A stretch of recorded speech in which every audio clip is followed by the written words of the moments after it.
se van a encargar de restaurar la anatomía pélvica y disminuir los síntomas del prolapso. Eh, Estas son una opción en todas las etapas. Pueden prevenir el progreso del prolapso y evitar o retrasar la necesidad de cirugía. Pero esto se condiciona a demasiados factores que vamos a tratar un poquito más adelante. Hay demasiados tipos de pesarios, estos son algunos. Según la bibliografía que consulté, los más usados son el H, que es el anular, el I, el de rosca, y el E ¿cómo se llama? De Gellhorn. Esos son los que encontré que más se usan. Por ejemplo, en caso del pesario de anillo, eh, son para perdón, para los prolapsos de órganos pélvicos leves a moderados. Esto funciona mediante un mecanismo de resorte, es decir, ponen contrafuerzas, se podría mencionar, la sínfisis del pubis y el fornix posterior, elevando así el ápice de la vagina. Como o sea, literal, han visto cómo funciona un resorte que si se aprieta genera una fuerza contraria de resistencia hacia ambos lados. Puede ser el anillo normal y con soporte, que es el que está a la izquierda. Esa es una manera en la que funciona, evitando así que haya una protección completa. En caso de los otros, que son el de Rosca y Gellhorn, estos se recomiendan más para los moderados y graves. Estos encontré que se aumenta el tamaño de vaginal, ya que se recomienda siempre poner un poco mayor del tamaño, pero sin que llegue a lastimar. Estos, por su estructura, mencionaba que funcionaban de cierta forma haciendo un vacío y generando una fuerza, una contrafuerza, para así delimitar, digamos, el daño y tratar de mantener la estructura anatómica normal. Por ejemplo, en cuanto a la colocación, básicamente se lubrican y se introducen en las paredes anteriores y primero para anterior, para la pared posterior, perdón, lateral, de un lado y después se introduce el otro en caso del Gallhorn. Pero se tiene que primero comprobar que esté bien puesto. Es decir, se tiene que usar una vez que se haya introducido completamente, se tiene que hacer una maniobra de Valsalva para ver si con esta misma maniobra no se bota. Si no se llega a botar, la paciente tiene que caminar para ver cómo lo siente. Si no siente ninguna incomodidad y no se bota, se puede dejar. Pero, como les había mencionado un poquito más atrás, este tipo de tratamiento sí requiere de unos cuidados muy específicos. Para empezar, se tiene que dar una visita de control la primera semana o segunda semana se haya colocado para ver cómo se siente la paciente, para ver si no le ha causado ninguna molestia ni alguna otra complicación como las que aparecen a la derecha, que son la secreción vaginal, la irritación, ulceración, sangrado y dolor. En caso de que sea una paciente que tenga un buen hábito, es decir, que lo pueda introducir, sacar e introducir prácticamente a diario, porque esto se recomienda que durante las noches se lo debe de quitar, lavarlo con agua y jabón para el siguiente día volverla a poner, o se puede poner cada semana. En caso de que se haga una correcto uso de este dispositivo, se pueden hacer revisiones de 3 a 4 meses. E incluso si se lleva un buen control, hasta puede ser cada año. Pero es algo que hay que tener en constante revisión y explicarle al paciente todas las complicaciones que puede tener para que no llegue a mayores. Como por ejemplo en este caso, que es ahí podemos ver que ahí tenía un pesario de Gallhorn. Ahí se ve el tejido en granulación, que es que está encerrando las llavecitas de tanta irritación que pudo haber causado. Quizá fue mal puesto y quizá la paciente no creyó que era normal esa sensación, o fue una exposición de roce o algo de haber pasado ahí. Pero el punto es evitar esto. Si llega a pasar esto, ya el candidato lo más seguro es de que sea que nuestro paciente ya sea más candidato para un tratamiento quirúrgico, que este se va a ser un objetivo, que va a tener el objetivo de restaurar la funcionalidad, manteniendo la longitud y el eje de la vagina, y manteniendo la continencia fecal u urinaria dependiendo de qué parte está afectada, ya sea la anterior o la posterior. Y pues igual van a depender de las características del paciente. De sí encontré bastante información, principalmente en zonas apicales se ocupan este tipo de cirugías y en parte anterior y posterior a estas. Pero encontré un pequeño video donde explicaban más a profundidad las cirugías y, por ejemplo, venían con un ejemplo de cómo se daba el abordaje. Déjense lo pongo. En este caso de los videos que les voy a mostrar son de una colpoplastía anterior y posterior.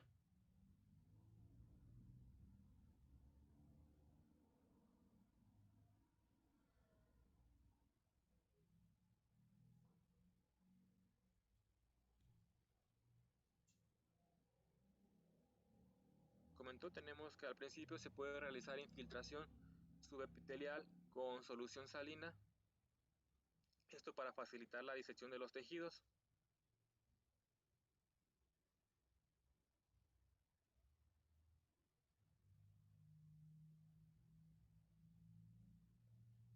Y disminuir también así el sangrado durante el procedimiento quirúrgico. Posteriormente se realiza una incisión longitudinal o transversal con bisturí frío y con una tijera Metzenbau se va a realizar la disección del espacio vesicovaginal, traccionando con pinzas Alice la porción vaginal, que se va a ir liberando lateralmente hacia la fascia pubocervical. Esto con cuidado de no lesionar la vejiga.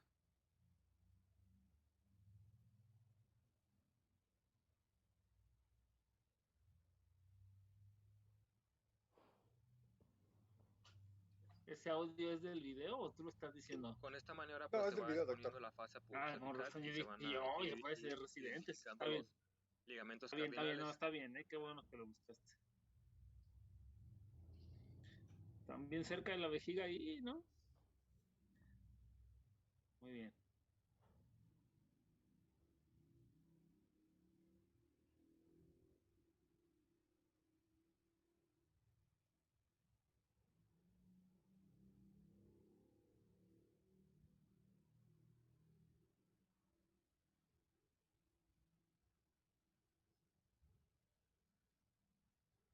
Se realiza la disección lateral y la reducción del prolapso vesical central. Posteriormente pues se colocan a ambos lados suturas con poliglutino 910, abarcando la pared vaginal sin el epitelio, los ligamentos uretropélvicos y la fascia pubocervical hasta los ligamentos cardinales.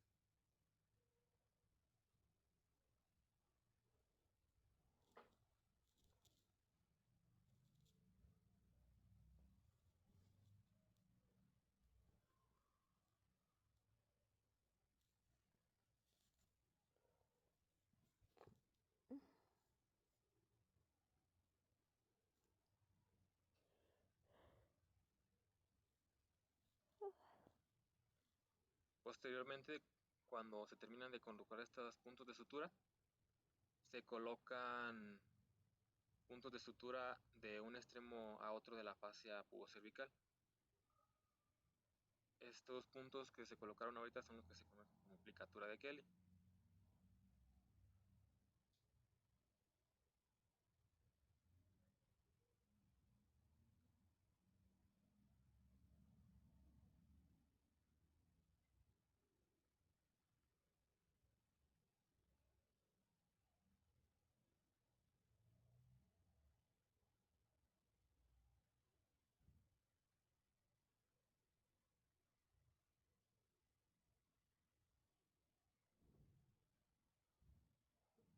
Se realiza la disección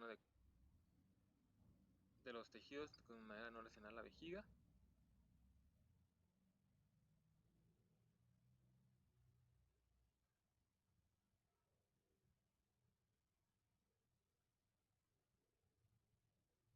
Y posteriormente se colocan puntos de sutura de las fascias pubocervicales del cuello a la base vesical, aproximando estas dos fascias, las fascias pubocervicales.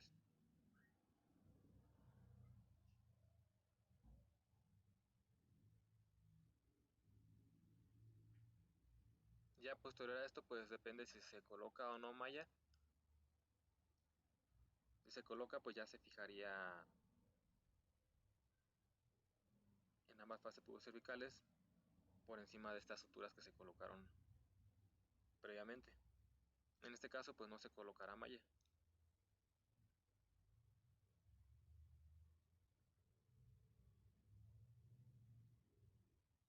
Posteriormente, pues se procede al cierre de la pared vaginal en caso de que haya tejido redundante vaginal. Se puede realizar la resección del mismo. Se revisa la adecuada hemostasia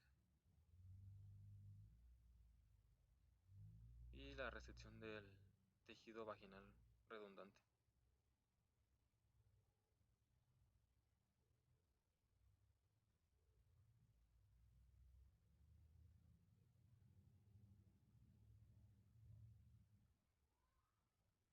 Ya posteriormente que corroboramos que se hizo una adecuada hemostasia, pues se procede al cierre de la pared vaginal.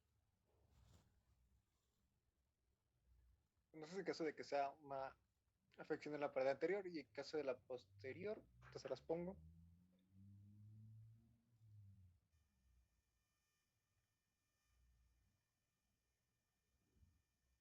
Vamos a ver un video de la técnica de la colpoplastía posterior para que quede un poco más claro. Como ya comenté, se realiza una incisión y disección roma con tijera Metzebat en el espacio recto vaginal entre los espacios de la vagina y el recto. Se realiza tracción con pinza salis de la porción vaginal, exponiendo la fascia perrectal.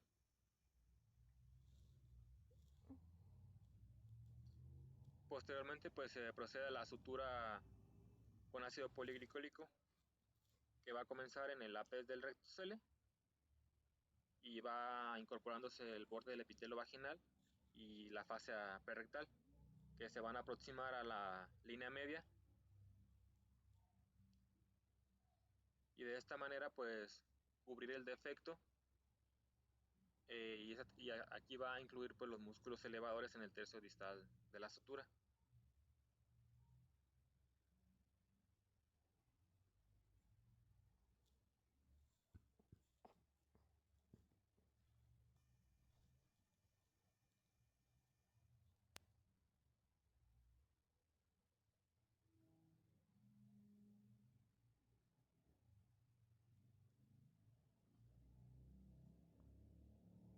Posteriormente también, en caso de que haya tejido vaginal redundante, se puede realizar la resección del mismo. Y para finalizar, pues se realiza la sutura del epitelio vaginal.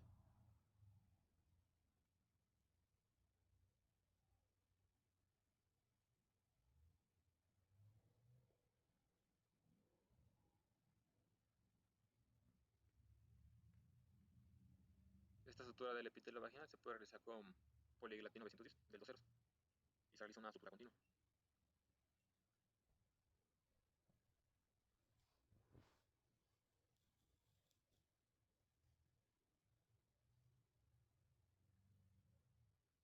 Y verificando que se haya realizado una adecuada hemostasia para evitar posibles complicaciones postoperatorias.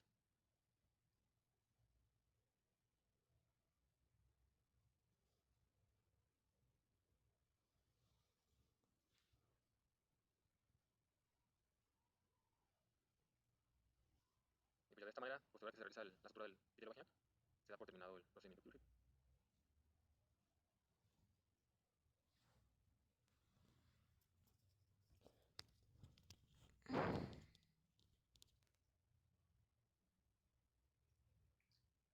Y bueno, eso sería todo. No sé qué dudas tengan o si quieran preguntar algo. ¿Algo, doctor? Yo no sé, creo que no escuché bien, se trabó un poco, pero ¿cuáles serían las indicaciones entonces para cirugía y no el conservador? Bueno, prácticamente es de que el conservador, de que el paciente no puede ser candidato para el conservador en caso del pesario, de que tenga, de que no tenga un correcto uso ni higiene con ya que se tiene que quitar de preferencia a diario y lavar, o si no, semanalmente. O en caso de que haya alguna de estas complicaciones por un mal uso de este. Ese sería para que no sea candidato de, de un uso de pesario. Ajá. Y en caso de otro, que es bueno, que era muy conservador, igual que eran que eran los ejercicios, en caso de que igual no estén ayudando de ninguna manera a nuestro paciente, y también recordemos los factores que tienen de predisposición, que sean pacientes si tienen obesidad y digamos no está teniendo hábitos para intentar bajar, ni cambiar un estilo de vida más saludable, como por ejemplo está en un trabajo muy pesado, obviamente si continúan este trabajo va a hacer que siga avanzando esa producción y sea más grave. También a malos hábitos como el tabaquismo y toda esa clase de hábitos son principalmente lo que nos pueden predisponer a que ese paciente sea candidato exclusivamente de un tratamiento quirúrgico. Esto es, en resumen, es cuando los conservadores no le van a hacer nada. Ujú. No sé si medio quedó claro. Vale, Sí, gracias. sí, sí, la verdad es que la indicación, pues sí es ahí un tema, ¿no? Pues esos prolapsos que vimos, algo que no sé si encontraron cuando leyeron la clase, cuando prepararon la bibliografía y todo, es que algunas veces pues presenta regresión recidiva, o sea, vuelve otra vez ahí a salir el prolapso, ¿no? Entonces es un problema, hay pacientes que las operan 2 veces de lo mismo y vuelve a tener un descenso. Normalmente pasa cuando son pacientes que tienen, por ejemplo, ya como explicaron bien ustedes, unas paredes, unos tejidos muy, pero muy, muy elongados, muy desgastados, pacientes que tuvieron, se me ocurre, ¿no? Entre más hijos, pues más desgaste, más elongación, por ejemplo, de 7 hijos, 8 hijos por parto y que algunos nacieron, obviamente, de más de 4 kilos. Está bien complejo. Ahí lo que hay que hacer a veces, aparte de un buen examen pélvico, es hacer, pues me lo mencionaron, ¿no? Por ejemplo, un ultrasonido, que en este caso es mejor un ultrasonido endovaginal. Hay una subespecialidad en ginecología que se llama urología ginecológica, en la que están capacitados y bueno, también un radiólogo también, ¿verdad? Pero en urología ginecológica hacen un ultrasonido en el que por una sonda o por una transductora endovaginal pueden valorar bien todos los músculos, ¿no?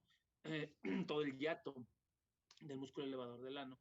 Y entonces a veces si llega a haber una separación de haces muy, muy, muy grande, la verdad es que pues está complicado, ¿no? Está complicado porque aun cuando le pongamos un pesario, a veces hay quien le ponen hasta 2 pesarios, pues no aguanta, ¿no? Yo no sé lo que por en su experiencia, yo he colocado varios pesarios con varios pacientes y casi todos pegan, casi todos, pero uno que otro que aunque sea el más grande, porque tienen ciertas mediciones por diámetro, ¿no? Entonces, por ejemplo, el pesario más grande es el de 89 milímetros, que es como el que está, de esa figura que están viendo ahí, como el de en medio, justo el de en medio, pero el más amplio, ¿no? Exacto, el de dona, como de unos 89 milímetros. Generalmente no requieres tantos milímetros, como unos 76, 70, está bien, a veces de 69, incluso a veces uno de 58, 59, pues está bien, pero como los efectos que pusieron al principio, pues sí está muy complicado.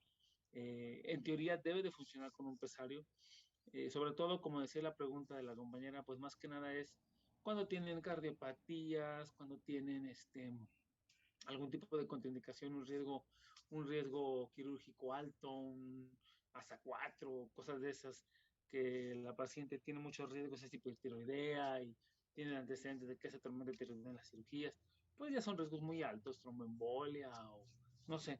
Entonces, bueno, dices, si es candidata, pues ya le pones un pesario, sobre todo, pero hay que tomar en cuenta también que no tenga vida sexual, ¿verdad? Esposo, porque si no, pues no se va a poder.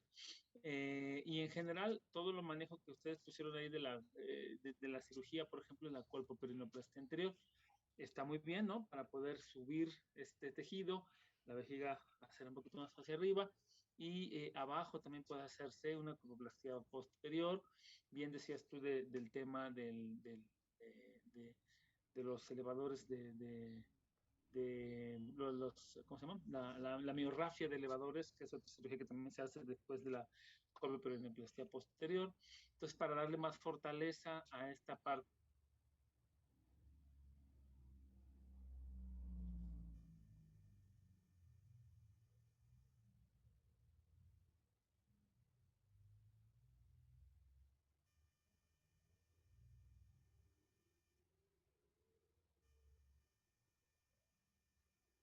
del piso pélvico. Dicen, bueno, la verdad es que el doctor no me interesa mucho. Si usted me dice que no va a pasar nada, pues yo así lo dejo. Ya los que pues se ponen nerviosos son los familiares, ¿no? Algunos lo dejan así. Aquí el problema es pues la calidad de vida. ¿Por qué? Porque el tejido que está salido, está exteriorizado, pues va a tener ahí un poquito de infección, un roce que va a lastimar, que le va a molestar, eh, este, y bueno, pues esa es parte, es la calidad de vida sobre todo. A veces también se acompaña con un poco de incontinencia, entonces ya se juntan ahí muchas cosas acerca de la ciencia de la pipí en la ginecología, que es todo este tema, ¿no? Entonces, si es candidata a cirugía, vale la pena hacerlo. Si tiene factores de riesgo, bueno, pues puede ser factible pensar en un pesario. O hay quien dice, bueno, ya me hicieron una cirugía, recurrió, o se volvió a caer la vejiga, el prolapso genital, el útero, caray, pues ya mejor, pues a lo mejor pongamos un pesario, ¿no? Por ejemplo. Entonces, todo este tema reconstructivo vaginal hay que hacerlo, ¿verdad? Sobre todo cuando hay participación, por ejemplo, del útero, pues hay que hacerle una histerectomía vaginal reconstructiva que incluye una colpoperinoplastia anterior y una colpoperinoplastia posterior. Entonces, son cirugías un poco largas y hay que tener ahí la curiosidad.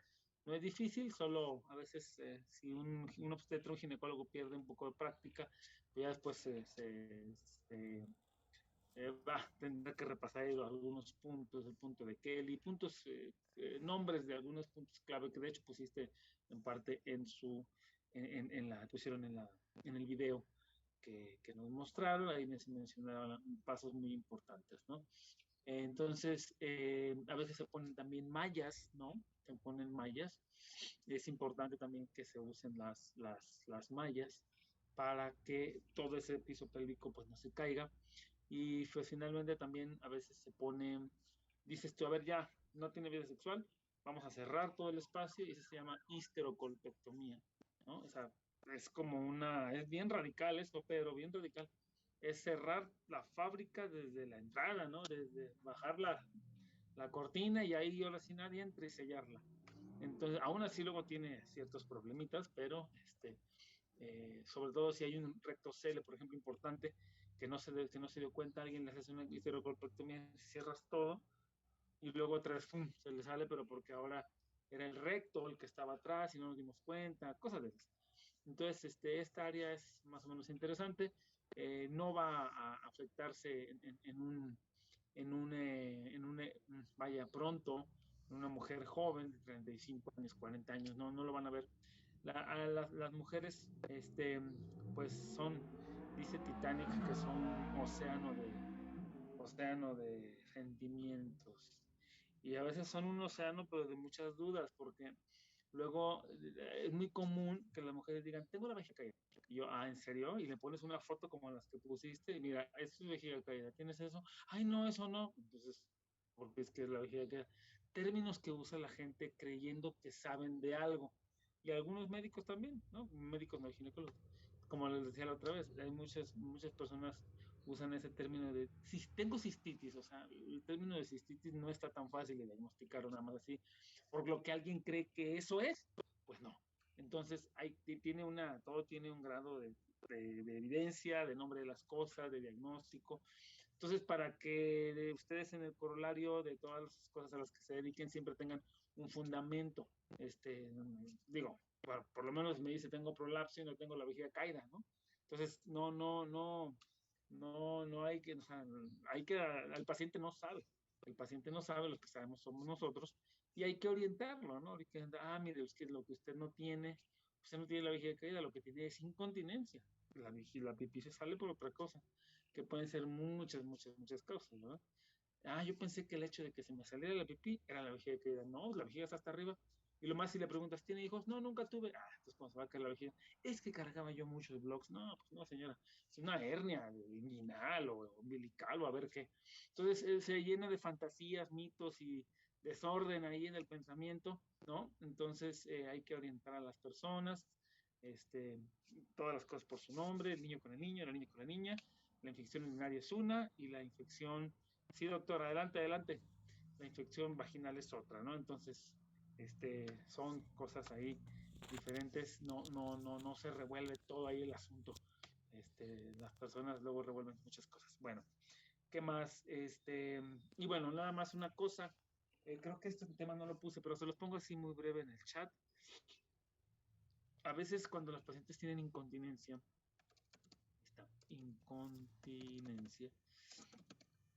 urinaria, ya lo puse ahí, hay que, no relacionada a un prolapso, es decir, a esto de que el útero y la vejiga están hacia abajo y que hay un cistocele o hay algo que hay que corregir.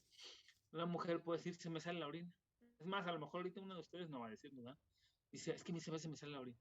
Entonces, la incontinencia urinaria, así grosso modo, para estudiante de universidad que presenta un día el examen nacional, yo les podría decir que hay algunas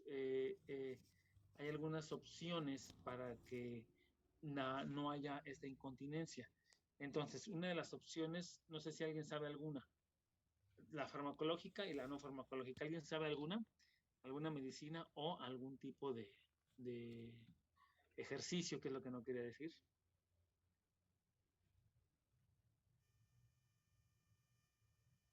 ¿Alguien una idea? Pues No. los que mencionó, los de Kegel, ¿no? Exacto, bueno, si lo mencionaste, los de Kegel. Pero ¿cómo son? Así nos explicaron, pero ¿cómo se los imaginan? Está difícil, ¿eh? Así que estás orinando y de repente, ¡puf!, cortas el, el chorro urinario, esa es la palabra. Pues no está tan fácil. Pero es posible, ¿no? Esos ejercicios de Kegel, ¿para qué más se usan aparte de la incontinencia? Me voy a quitar el pan de la boca, a ver, ¿para qué más? ¿Nadie sabe? Beneficios, relaciones sexuales no placenteras, fortalecer el suelo pélvico, ok. ¿Y en el hombre para qué ayudarían? Ahorita todos van a notar. ¿Para qué ayudaría? ¿Alguien sabe? Pues podría ser para pues, las personas que sufren de eyaculación precoz o algo así. Es correcto. Sí, es para eso. Entonces también ayuda para esto, ¿no? Para la eyaculación precoz. Entonces, bueno, entonces podemos usar. Y en la incontinencia urinaria, entonces usamos unas pastillas, con que se prenden el nombre, no necesitan prenderse la dosis. La oxibutinina, son pastillas que se utilizan para la incontinencia urinaria. Otra que se llama tamsolucina, ¿no? También otras que se llaman tolterodina. Entonces son varias, ¿no? Son varias pastillas que se utilizan y que, pues bueno, ahí tenemos eh, en el ámbito uroginecológico para tratar a los pacientes que tienen incontinencia, ¿no? Ahí poco a poco con que sepan que existen y que se dan a veces. Y bueno, para la incontinencia urinaria, cuando incontinencia urinaria que no tiene que ver con prolapso, también se ponen unas mallas, ¿sí? Se pone un sling ureteral, que lo pongo en el chat, o también puede haber pues otras mayas, algunas mayas. Entonces, bueno, nada más para que sepan que existe esto. Realmente no creo que la Selección Nacional venga algo de esto, pero nada más para que lo conozcan, que este tema, pues es más bien de la menopausia, posmenopausia, entonces, o más allá, de hecho, para que sepan que, pues sí, afecta a unas personas, a un buen número de personas, sobre todo por el antecedente de los partos. Entonces, ¿alguna otra duda, pregunta, comentario?